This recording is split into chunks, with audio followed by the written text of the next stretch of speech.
इस वक्त की सबसे बड़ी खबर यह है कि रूस यूक्रेन युद्ध को रोकने के लिए अमेरिकी राष्ट्रपति डोनाल्ड ट्रंप के नेतृत्व में, जैसा कि आप जानते हैं कि ट्रंप प्रशासन पूरी कोशिश कर रहा है। पिछले हफ्ते अमेरिकी दूत स्टीव विटकॉफ द्वारा रूसी राष्ट्रपति व्लादिमीर पुतिन से मुलाकात के बाद अब पेरिस में अमेरिकी विदेश मंत्री मार्को रूबियो और स्टीव विटकॉफ ने यूरोपीय नेताओं के साथ विस्तार से चर्चा की है। वहीं रूस ने जर्मनी को कड़ी चेतावनी देते हुए कहा है कि अगर उसने यूक्रेन को लंबी दूरी की टॉरस मिसाइलें दी तो उसे इसका खामियाजा भुगतना पड़ेगा। ये रिपोर्ट देखिए। शांति समझौता उभरता दिखाई दे रहा है। पिछले हफ्ते राष्ट्रपति पुतिन से मुलाकात के बाद राष्ट्रपति ट्रंप के विशेष दूत स्टीव विटकॉफ ने यह दावा किया था। अब इसी संभावित शांति समझौते पर बातचीत करने के लिए गुरुवार को अमेरिका का एक प्रतिनिधिमंडल फ्रांस की राजधानी पेरिस पहुंचा। प्रतिनिधिमंडल में शामिल अमेरिकी विदेश मंत्री मार्को रूबियो और स्टीव विटकॉफ ने यूक्रेन रूस जंग को खत्म कराने के लिए यूरोपीय नेताओं के साथ विस्तार से चर्चा की।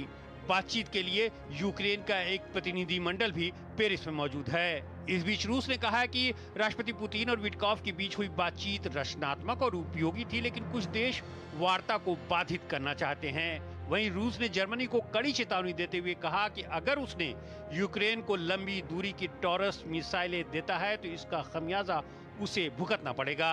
पिछले हफ्ते जर्मनी के भावी चांसलर फ्रेडरिक मर्ज ने कहा था कि अगर यूरोपीय सहयोगियों के साथ समन्वय बनता है तो यूक्रेन को टॉरस मिसाइल देने के लिए तैयार हैं। इसको युद्ध में जर्मनी की सीधी भागीदारी माना जाएगा और इसका परिणाम उसे भुगतना पड़ेगा।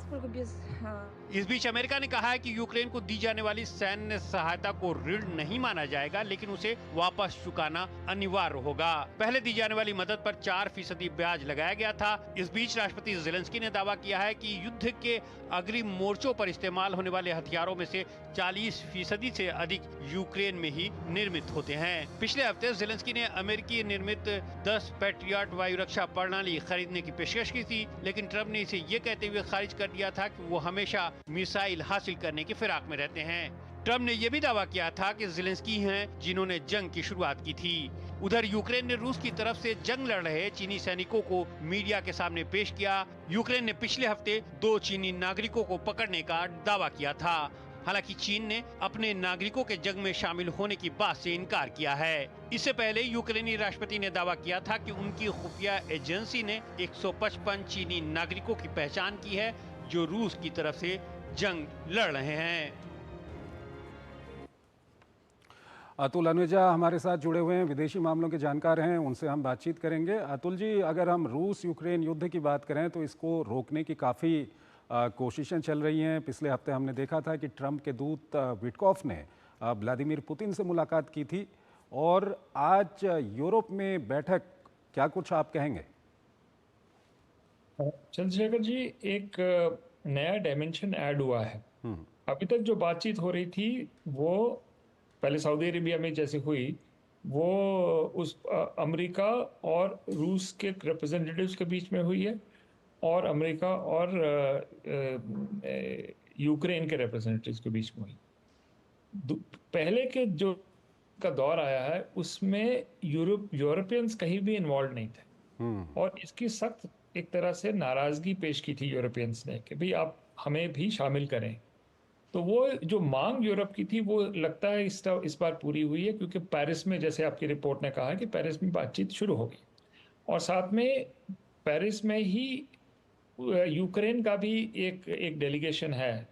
वो मुझे लगता है कि अमेरिकन की और यूक्रेनियंस की भी बातचीत वहां पर होगी। तो एक नया डायमेंशन आया है और ये मुझे लगता है कंस्ट्रक्टिव एक एलिमेंट है, क्योंकि अगर कंसेंसस बनना है यूक्रेन के ऊपर क्या वेस्ट का रवैया होना चाहिए, तो वो बिना यूरोपियंस के शायद रजामंदी से मुश्किल होगा ट्रंप एडमिनिस्ट्रेशन को बनाना। तो एक तरह से कि एक अच्छी डायमेंशन, अच्छी डेवलपमेंट है।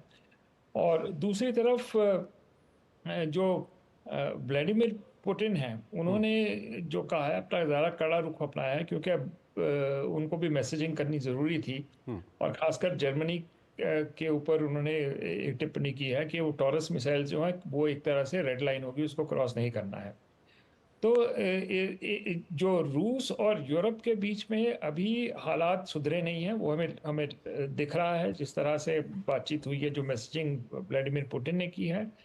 लेकिन डिप्लोमेसी में जो है वो एक थर्ड डायमेंशन आने से मुझे लगता है दिशा जो है वो कंस्ट्रक्टिव छोर की तरफ जा रही है। अभी बहुत से फैसला भी हमने करना। मार्को रूबियो की एंट्री भी एक एक कंस्ट्रक्टिव बात है, क्योंकि एक कॉम्पोजिट टीम जा रही है अब अमेरिका की तरफ से, कि उसके जो विदेश मंत्री हैं वो भी साथ में लग गए हैं। तो एक तरह से इंक्रीमेंटल वो भी एक चीज हमें नोट करने की जरूरत है कि वो भी एक पॉजिटिव सिग्नल जा रहा है। तो लेकिन इस सबके बीच हाँ जेलेंस्की की ओर से एक बयान आया है, उनका कहना है कि जो विटकॉफ हैं ये कहीं ना कहीं रशियन नैरेटिव को आगे बढ़ा रहे हैं।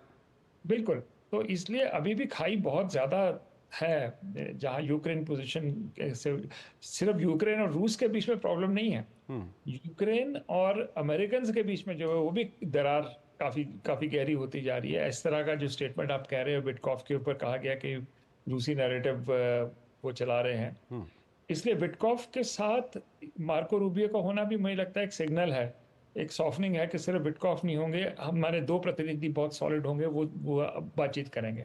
इसमें तो एक और महत्वपूर्ण बिंदु ये है अतुल जी, कहीं ना कहीं विटकॉफ की ओर से पिछले कुछ दिनों में कुछ जो इंटरव्यू दिए गए थे उसमें ये कहा गया था कि जो 4 इलाके हैं जिसमें डोनबास का इलाका है, डोनियास्क और लुंगास्क का, उसके अलावा जापोरिजे, खेरसोन और ये जो क्रामिया का इलाका है, इसको लेकर के मेरे ख्याल से क्या कुछ कहेंगे? आप समझ रहे हैं अच्छी तरह से मैं क्या कुछ नहीं, कह रहा बिल्कुल, क्योंकि ये रूस की मेन एक तरह से डिमांड्स हैं या स्ट्रेटेजिक नीड्स हैं, क्योंकि आपका जो डॉनबास का इलाका है उसमें जो मेजॉरिटी पॉपुलेशन है वो रूसी पॉपुलेशन है, रूसी ओरिजिन की पॉपुलेशन। जहां पर सवाल क्रीमिया का है, क्रीमिया में जो सबसे बड़ा बेस है, नेवल बेस रूस का सेवास्तोपोल में है, इसलिए क्रीमिया भी अगर सामरिक दृष्टिकोण से देखा जाए तो रूस के लिए बहुत महत्वपूर्ण है। और खेरसोन वगैरह वो एक तरह से बाउंड्री लाइन आ जाती है जहां पर ब्लैक सी के ऊपर आपकी एक्सेस आपको चाहिए। तो एक तरह से एक तरह से ये क्रिटिसिज्म आ रहा है कि ये तो रूसी नैरेटिव की बात आप कर रहे हैं, विटकॉफ की बात कर रहे हैं, तो उसके पीछे का एक तरह से अलाइनमेंट है जो विटकॉफ कह रहे हैं और जो रूस की तरफ से जो रवैया है टेरिटोरी को लेके, तो इसी वजह से मेरे को लगता है वो क्रिटिसिज्म इतना आ रहा है विटकॉफ के ऊपर। ठीक है, कहीं ना कहीं हम ये कह सकते हैं अतुल जी कि संक्षेप में बातचीत आगे बढ़ रही है, सकारात्मक दिशा में आगे बढ़ रही है, जिस तरह से स्टेप बाय स्टेप ये बातचीत आगे चल रही है। बिल्कुल बिल्कुल, ये स्टेप बाय स्टेप चल रही है, लेकिन इस पे चंद्रशेखर जी एक प्रॉब्लम आ रही है। अमेरिका को जल्दी इसमें चाहिए कि किसी तरह से ब्रेक थ्रू मिले, क्योंकि अब जो डोमेस्टिक क्रिटिसिज्म ट्रम्प के ऊपर आ रहा है वो काफ़ी आ रहा है, ट्रेड वॉर के लेके भी आ रहा है, और यूक्रेन के युद्ध को कोई कुछ दिखाने के लिए नहीं है ट्रम्प के पास इस वक्त, भी 100 दिन के करीब पूरे हो रहे हैं। इसलिए ये बातचीत का दौर कंस्ट्रक्टिव तरीके से जा रहा है, लेकिन मुझे लगता है कि अमेरिकन प्रेशर सब पार्टीज पे ज़्यादा बढ़ने वाला है, क्योंकि ये एक डोमेस्टिक नीड होगी ट्रम्प को दिखाने के लिए कि भी हमारी सरकार जो है वो काम कर रही है। ठीक है अतुल जी, कहीं ना कहीं बातचीत चल रही है, ये एक अच्छी खबर है, और भारत की ओर से भी भारत के प्रधानमंत्री भी कई बार कह चुके हैं कि बातचीत होनी चाहिए, डिप्लोमेसी होनी चाहिए, और सब चाहते हैं कि ये युद्ध जल्द से जल्द खत्म हो, क्योंकि इस युद्ध की ओर से न सिर्फ रूस और यूक्रेन का बल्कि पूरी दुनिया का बहुत नुकसान हो रहा है। अतुल जी, बहुत बहुत शुक्रिया आपका हमारे इस कार्यक्रम से जुड़ने के लिए और अपना महत्वपूर्ण विश्लेषण हमारे दर्शकों के सामने रखने के लिए।